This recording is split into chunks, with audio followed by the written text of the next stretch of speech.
Hello friends, study with BS classes में आपका बहुत बहुत स्वागत है। आज हम हरित क्रांति के बारे में जानेंगे। ठीक है, तो सबसे पहले हरित क्रांति 1967 में हुई थी भारत में। एम.एस. स्वामीनाथन के द्वारा ये स्टार्ट की गई थी और गेहूं के संदर्भ में इनको स्टार्ट किया गया था। ये वाला जो क्षेत्र है भारत का, इस क्षेत्र में हरित क्रांति को सबसे ज़्यादा बढ़ावा दिया गया था, पंजाब वगैरह के क्षेत्र में ना। और दूसरी जो हरित क्रांति हुई थी 1980 के आसपास, उसमें चावल के उत्पादन को भी बढ़ावा दिए जाने का प्रयास किया गया था। अब हम जानते हैं हरित क्रांति के बारे में। हरित क्रांति के प्रारंभिक कालों में उच्च उत्पादन क्षमता वाले बीज सिर्फ गेहूं की फसल में उपलब्ध थे। यही कारण था कि फसलों एवं क्षेत्र के संदर्भ में हरित क्रांति का विस्तार सीमित प्रदेशों में देखा गया। 1980 के पश्चात भारत में नदी कमान बेसिन योजनाओं पर तीव्रता से कार्य किए गए थे और इसके अंतर्गत नहर सिंचाई सुविधाओं का विस्तार किया गया था। सिंचाई की सुविधा के उपलब्ध होने के पश्चात चावल की उन्नत बीजें उपलब्ध कराई गई। हरित क्रांति के प्रभाव क्या क्या हुए थे? सबसे पहले देखेंगे सामाजिक आर्थिक प्रभाव।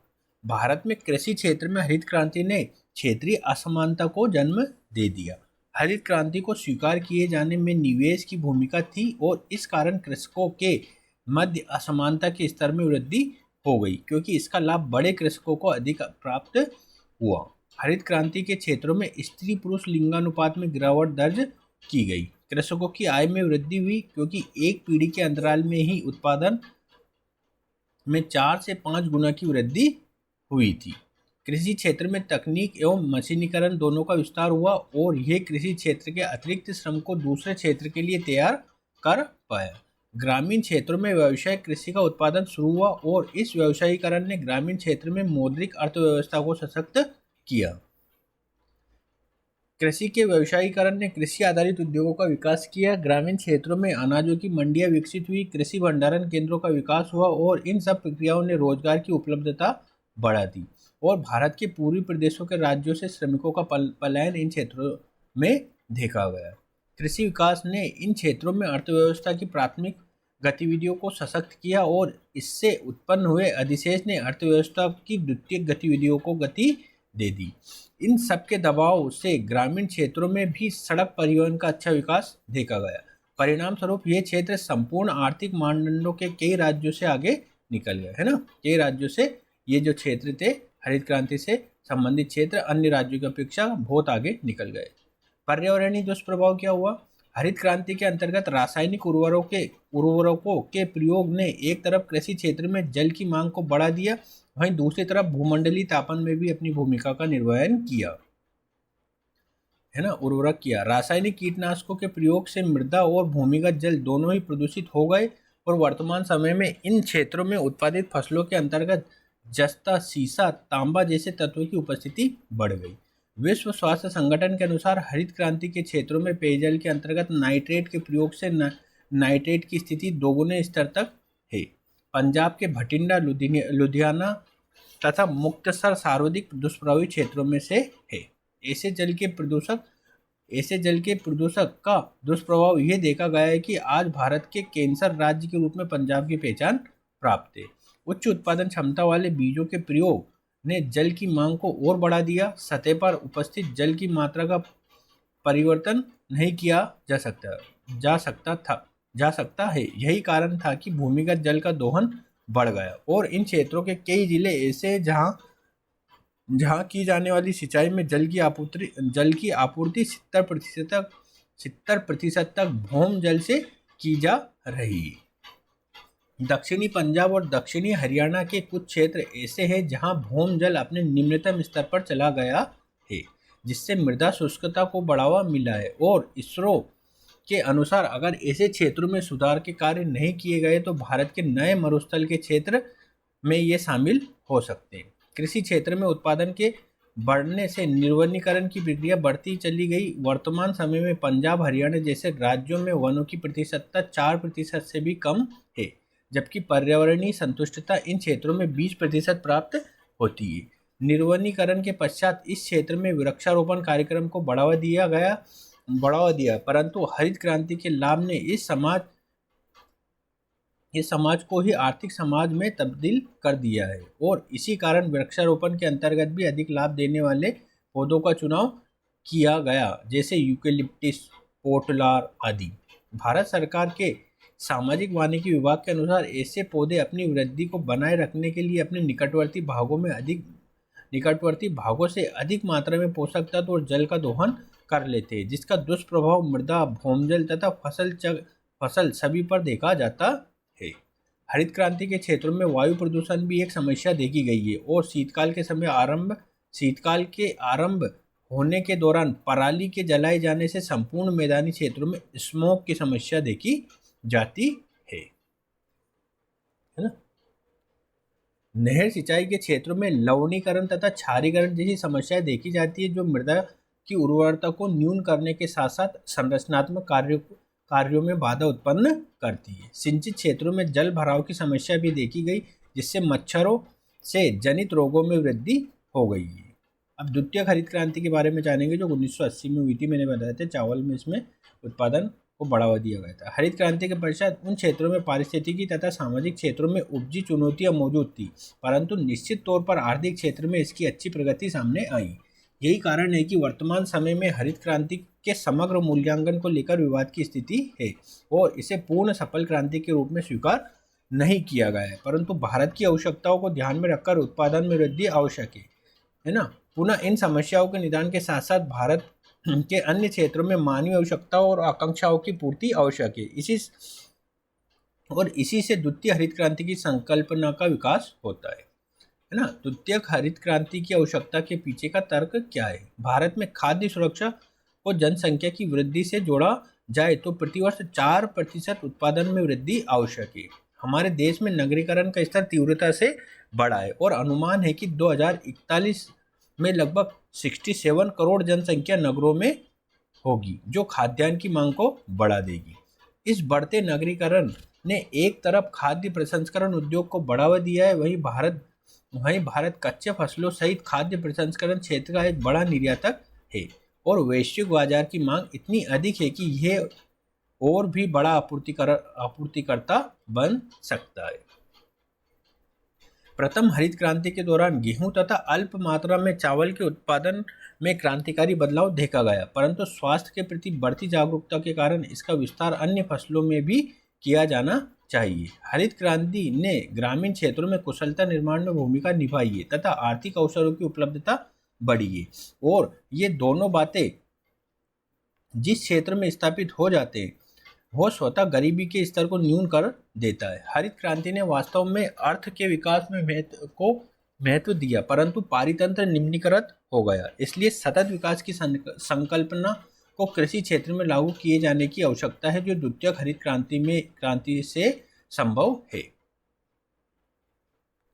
ना। जैसे हमको जल प्रबंधन वगैरह अपनाने चाहिए, टपक सिंचाई, फव्वारा सिंचाई, रात्रि सिंचाई, है ना, इन पर बल दिया जाना चाहिए, है ना। सिंचाई की आधुनिक तकनीकों का प्रयोग कर हम जल का उचित और अनुकूल प्रयोग कर सकते हैं। द्वितीय हरित क्रांति के समक्ष उपस्थित चुनौतियां कौन कौन सी है?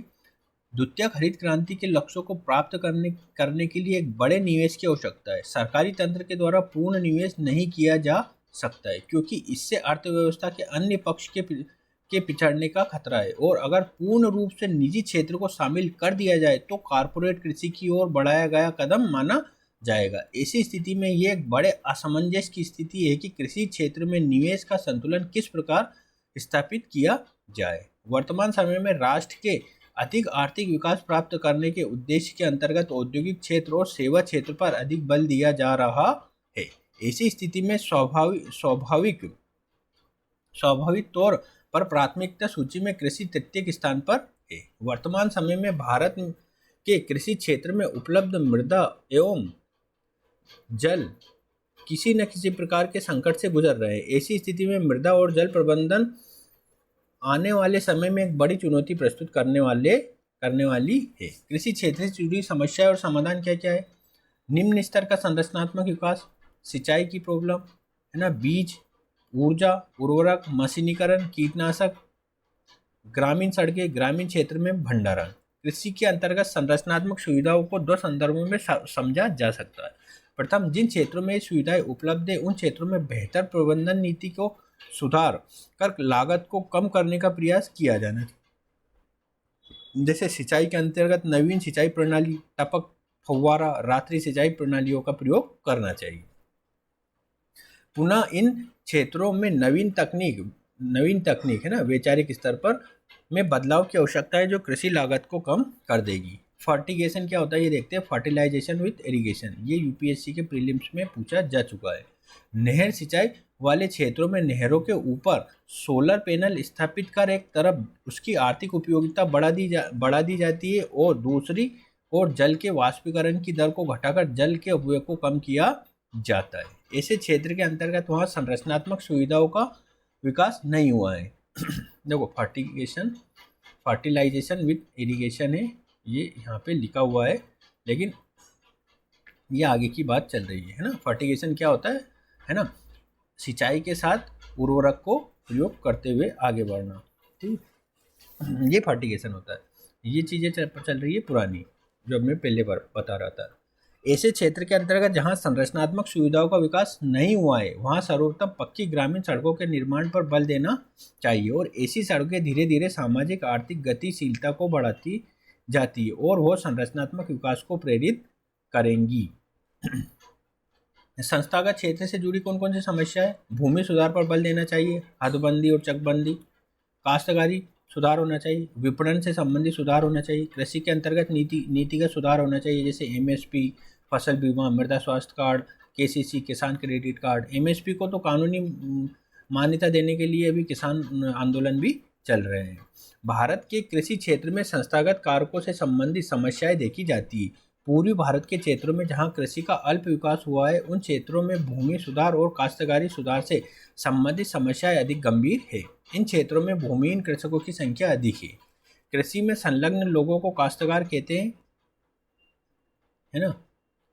भूमिहीन कृषक बिहार में 48% है, यूपी में 41% है, पंजाब में 4% है।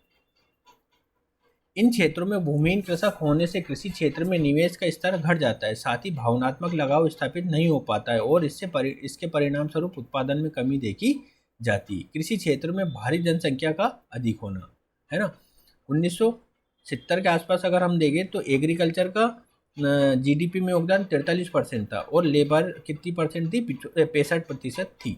और 2017-18 का आंकड़ा देखें तो एग्रीकल्चर में मतलब जीडीपी का योगदान कितना है? 16% एग्रीकल्चर का, और लेबर पार्टिसिपेंट 50% के लगभग है ना। तो देखो जीडीपी काफ़ी कम हो रहा है लेकिन लेबर फोर्स उस अनुपात में कम नहीं हो पा रहा है। भारत के कृषि क्षेत्र में भारी जनसंख्या का आकार बड़ा है जो प्रति व्यक्ति आय को न्यून कर देता है। कृषि क्षेत्र में छिपी हुई बेरोजगारी भी पाई जाती है। ऐसी स्थिति में देखा यह जाता है कि उनकी उपस्थिति या अनुपस्थिति कृषि क्षेत्र के उत्पादन पर प्रभाव नहीं डालती। ऐसी स्थिति में कृषि पर आश्रित जनसंख्या के आकार को वहां से निकाले जाने के लिए दो प्रकार के प्रयास की आवश्यकता है। ग्रामीण क्षेत्र में उनकी उपस्थिति बनाए रखते हुए उन्हें सेवा और औद्योगिक क्षेत्र से जोड़ा जाना चाहिए। कृषि क्षेत्र में मुक्त मानव के संसाधनात्मक महत्व को बढ़ाकर नगरीय क्षेत्र के द्वितीयक और तृतीयक क्षेत्र में उन्हें संलग्न करने की योजना है ताकि भारत के द्वितीयक और तृतीयक क्षेत्रों का भी निरंतरता के साथ विकास होता रहे। और यही वजह है कि सरकार ने स्मार्ट सिटी की योजना को लागू किया है। भारत के कृषि क्षेत्र में अंतरराष्ट्रीय बाजार की कमी महसूस की जाती है। हालांकि हम अपने कृषि उत्पादन का लगभग 10% निर्यात करते हैं जिससे लगभग 40 बिलियन डॉलर की राशि प्राप्त होती है, परंतु यह हमारी कृषि क्षमता के अनुरूप नहीं है क्योंकि हमारे कृषि उत्पाद की गुणवत्ता अंतर्राष्ट्रीय मानक पर खरी नहीं उतरती है।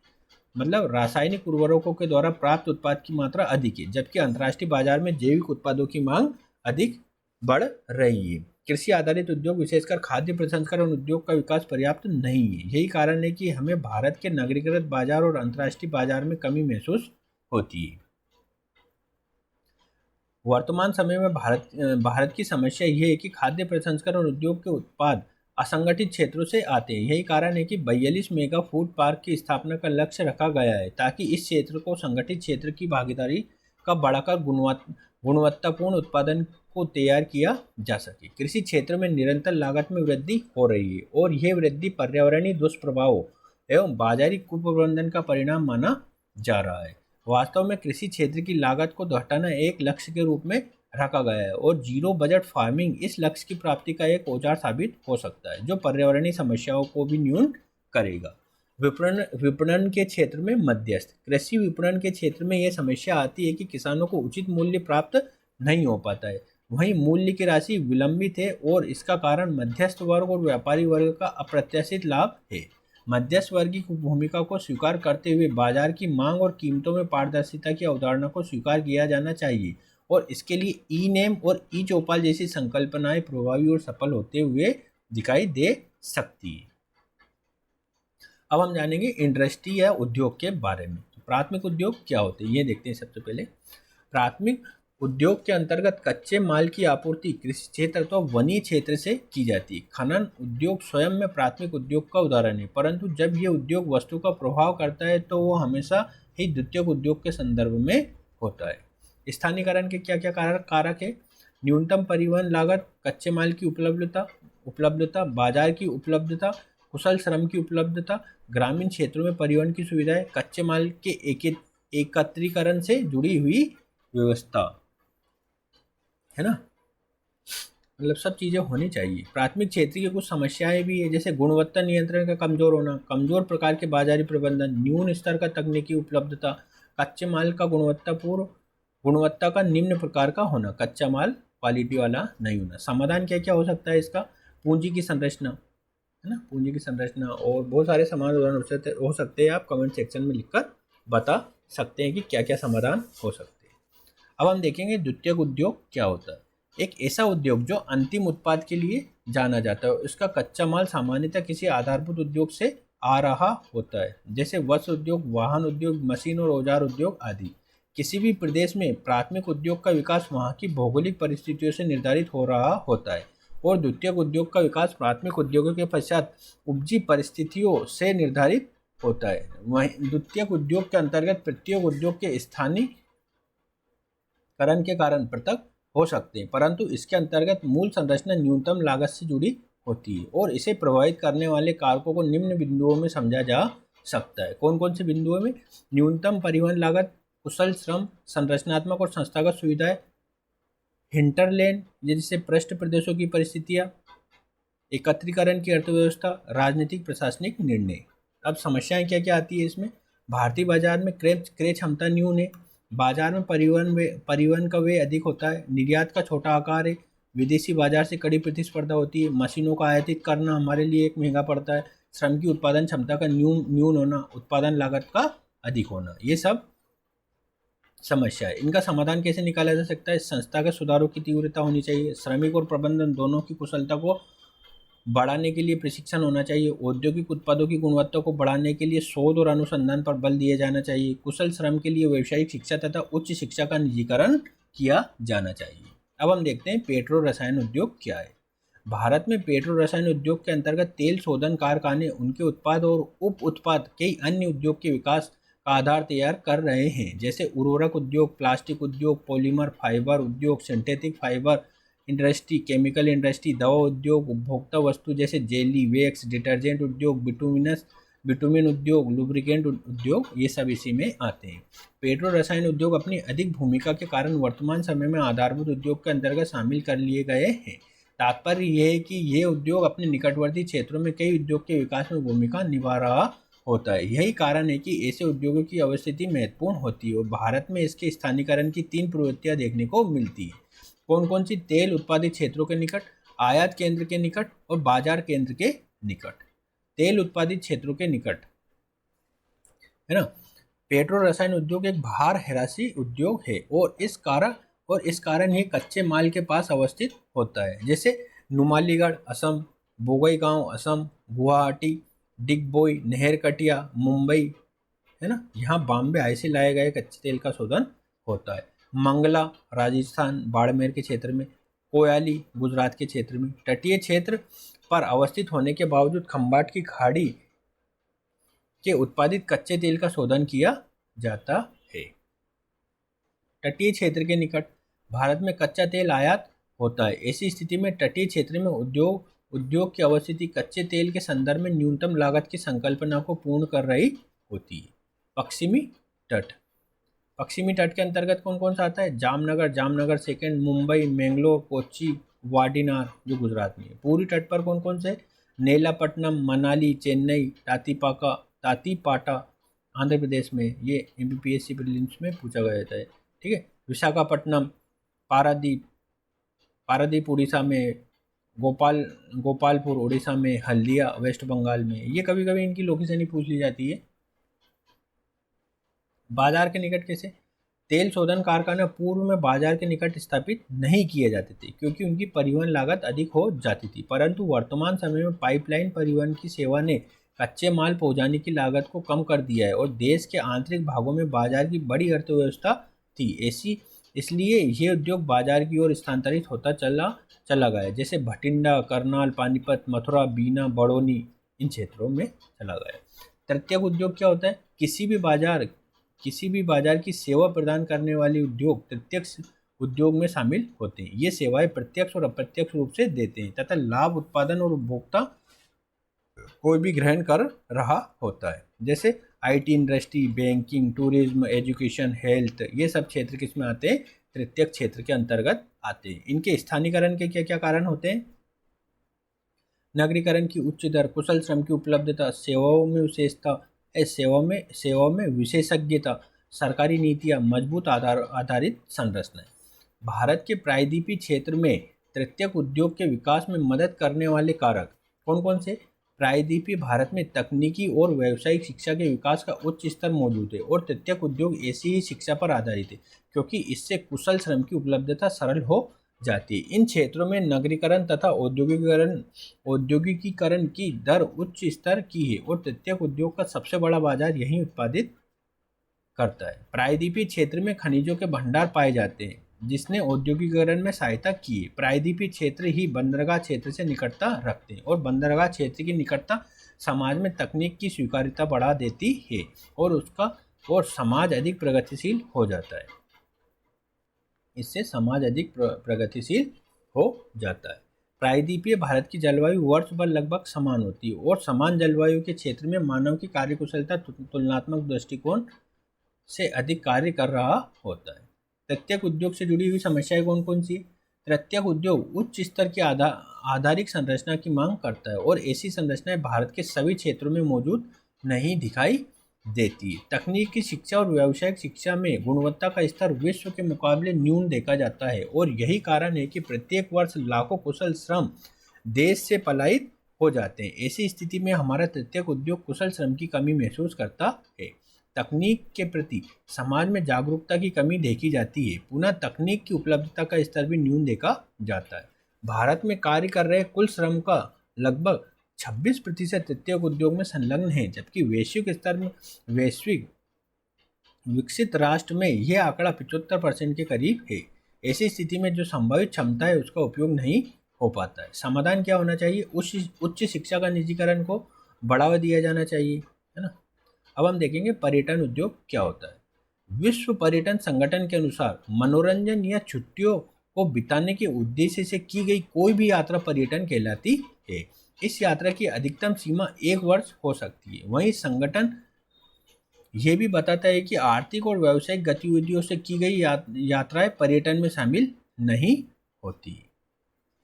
ये कुछ आंकड़े दिए गए हैं टूरिज्म का, है ना, और ये कितने परसेंट है ये आप डेटा PDF डाउनलोड करके देख सकते हैं। विदेशी पर्यटक कितने आए थे 2011-12 में, 2017-18 में कितने आए थे, है ना। 0.6 करोड़ आए थे विदेशी पर्यटक 2011-12 में और 2017-18 में ये 1 करोड़ के लगभग हो गए। देशी पर्यटक 60 करोड़ थे 2011-12 में और अब 143 करोड़ हो गए 2017-18 का अगर हम आंकड़ा देखें तो। वर्ल्ड ट्रेवल टूरिज्म काउंसिल के अनुसार भारत का पर्यटन क्षेत्र 8 से 10% तक की वृद्धि दर से बढ़ रहा है और इसी रफ्तार से भारत आने वाले वर्षों में पर्यटन के हॉट स्पॉट के रूप में देखा जाएगा। भारत में पर्यटन उद्योग के विकास के क्या क्या कारण हैं? भारत प्राचीन संस्कृतियों का क्षेत्र रहा है और यहाँ की सांस्कृतिक विविधता पर्यटकों को आकर्षित कर रही है। और विविधता का यह स्तर सांस्कृतिक सुरक्षा का वातावरण भी प्रस्तुत करता है। भारत में धार्मिक विविधता मौजूद है और प्रत्येक धर्म से जुड़े पर्यटक स्थल मौजूद है और देशी पर्यटन में इनकी भूमिका सर्वाधिक देखने को मिलती है। भारत में प्राचीन तथा मध्यकालीन स्वर्णिम इतिहास है। ऐतिहासिक इमारतें तथा उनकी विशेषताएं आकर्षण का केंद्र है। भारत की भौगोलिक विविधता इको पर्यटन के विकास में मदद करती है और इतनी भौगोलिक विविधताएं विश्व के एक ही राष्ट्र में मौजूद नहीं है। हाल के वर्षों में पर्यटन से जुड़ी संरचनाएं, सेवाएं और नीतियों का विकास हुआ है और इस कारण पर्यटन के विकास में मदद मिली है। पर्यटन के समक्ष कौन कौन सी चुनौतियां मौजूद है?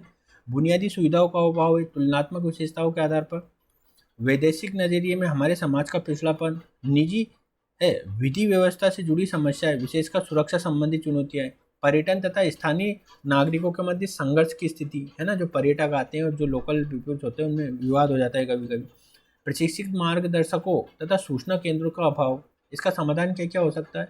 निजी निवेश को बढ़ाने की आवश्यकता ताकि आधारभूत संरचनाओं का विकास बेहतर किया जा सके। विश्व के बड़े नगरों में सूचना केंद्र एवं एकीकृत सूचना केंद्रों की स्थापना की जानी चाहिए। टूरिस्ट पुलिस तथा टूरिस्ट पुलिस स्टेशन जैसी संकल्पनाओं को विकास किए जाने की आवश्यकता है। देशी पर्यटकों का प्रमुख गंतव्य स्थल धार्मिक केंद्र होता है और प्रत्येक गंतव्य में ट्रस्ट की कार्यप्रणाली और उसके प्रबंधन में पारदर्शिता की आवश्यकता होती है। अब हम जानेंगे परिवहन के बारे में, है ना, परिवहन के बारे में। ठीक है,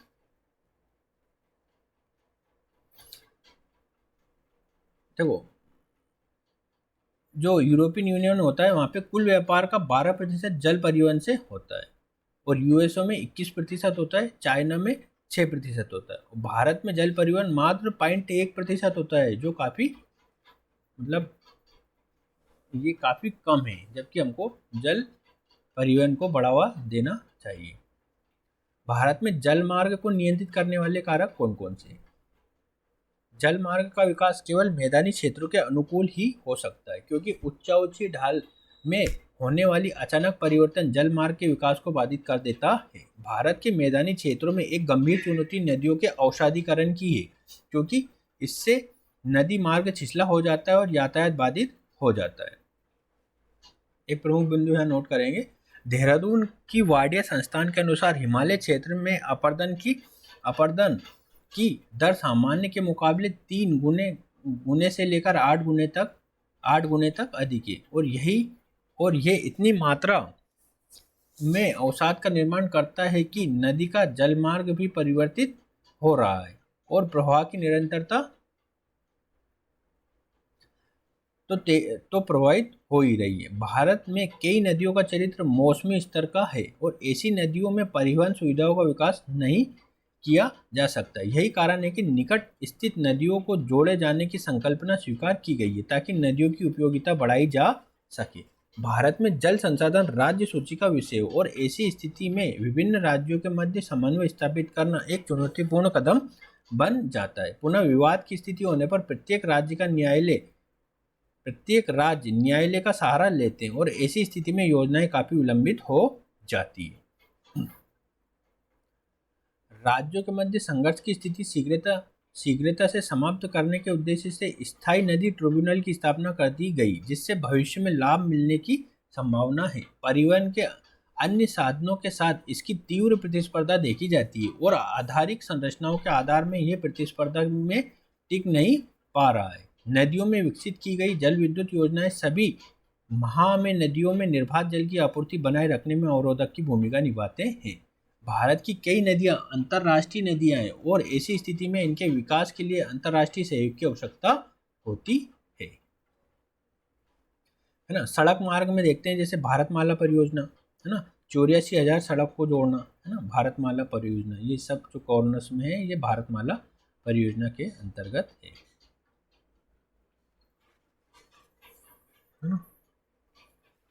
भारतमाला, सागरमाला, ये सब परियोजनाएं है ना। सागरमाला जो इंडिया के सी रूट्स को कवर करता है ना, जो ऊपर मैंने बताया तो उसमें थोड़ा मैंने गलत बोल दिया था। सागरमाला जो सी रूट्स को जोड़ता है, मतलब सीमावर्ती राज्यों को जोड़ता है। इस परियोजना के अंतर्गत भारत के सीमावर्ती क्षेत्र और उसके आंतरिक भागों में लगभग 84,000 किलोमीटर सड़क बनाने का लक्ष्य रखा गया है। इस लक्ष्य को 2 चरणों में बांटा गया है। प्रथम चरण के अंतर्गत 35,000 किलोमीटर की सड़क दिसंबर 2019 तक बनाने का लक्ष्य रखा गया है, जबकि दूसरे चरण में सड़क 2022 तक शेष 50,000 किलोमीटर सड़क बनाई जाएगी। मतलब ये डेडलाइन निकल चुकी है, इसके आपको वेबसाइट पे जाके क्रॉस वेरीफाई करना पड़ेगा। इस परियोजना के अंतर्गत कई छोटी छोटी परियोजनाओं को शामिल किया गया है, जो निम्न है। भारत के 550 जिला मुख्यालयों को न्यूनतम 4 लेन की सड़कों से जोड़ा जाना चाहिए। इस योजना के अंतर्गत 66 विशेष कॉरिडोर बनाए जाने। इस विशेष कॉरिडोर का अलावा 44 ऐसे आर्थिक कॉरिडोर बनाए जाने हैं जो उन नगरों को प्रमुखता से जोड़ेगा जहां नगरीय क्षेत्र में अधिक आर्थिक गतिविधियां संचालित की जा रही है, और ऐसे 44 कॉरिडोर को आर्थिक कॉरिडोर की संज्ञा दी जा रही है।